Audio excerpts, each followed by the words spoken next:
മിശിഹായിൽ പ്രിയ സഹോദരീ സഹോദരങ്ങളെ, നാം മലാക്കി പ്രവാചകൻ്റെ പുസ്തകത്തിലൂടെ വിചിന്തനം ചെയ്തു. നമുക്ക് പുതിയ നിയമത്തെക്കുറിച്ചിട്ട് കൂടുതൽ ഗ്രഹിക്കുവാനും നമുക്ക് പ്രാവർത്തികമാക്കുവാനുമുള്ള ആ സന്ദേശം ലഭിക്കുന്നത്.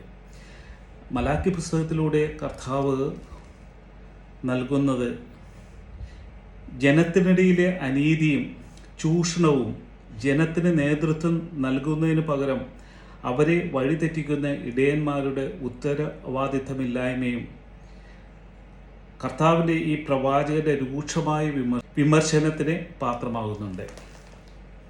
നാം തീർച്ചയായിട്ടും മനസ്സിലാക്കുക, പുരോഹിതർ എന്ന് പറയുമ്പോൾ നാം ആരെയാണ് ചിന്തിക്കുന്നത്? രാജകീയ പൗരോഹിത്യം.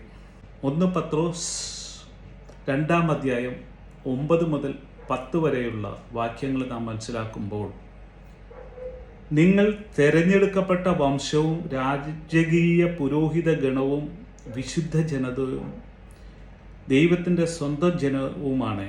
അതിനാൽ അന്ധകാരത്തിൽ നിന്ന് തൻ്റെ അത്ഭുതകരമായ പ്രകാശത്തിലേക്ക് നിങ്ങളെ വിളിച്ചവൻ്റെ നന്മകൾ പ്രകീർത്തിക്കണം. മുമ്പ് നിങ്ങൾ ഒരു ജനമായിരുന്നില്ല, ഇപ്പോൾ നിങ്ങൾ ദൈവത്തിൻ്റെ ജനമായിരിക്കുന്നു. കരുണ ലഭിച്ചിരുന്നില്ല, ഇപ്പോൾ കരുണ ലഭിച്ചിരിക്കുന്നു. ഈ വചനത്തിലൂടെ നാം മനസ്സിലാക്കേണ്ടത്, നാം രാജകീയ പുരോഹിത ഗണമാണ്, വിശുദ്ധ ഗണമാണ്, ദൈവത്താൽ തിരഞ്ഞെടുക്കപ്പെട്ട ഗണമാണ്, ജനമാണ് എന്നാണ് അതിലൂടെ കർത്താവിൻ്റെ വചനം നമ്മളെ ബോധ്യപ്പെടുത്തുന്നത്. നാം ദൈവത്തിലേക്കുള്ള യാത്രയാണ്. ദൈവം നൽകിയ വഴിയും സത്യവും ജീവനുമായ യേശു നൽകിയ വചനത്തിലൂടെയുള്ള യാത്രയാണ്. അത് മനസ്സിലാക്കുവാൻ നാം തയ്യാറായിരിക്കണം. പലരും നമുക്ക് പ്രേരണ നൽകുമ്പോൾ അത് തിരിച്ചറിയണമെങ്കിൽ പരിശുദ്ധാത്മാവിൻ്റെ ജ്ഞാനം നമ്മൾ ലഭിച്ചിരിക്കണം. ചെയ്യാൻ പാടില്ലാത്തതുമെല്ലാം നമുക്ക് ബോധ്യം തരും.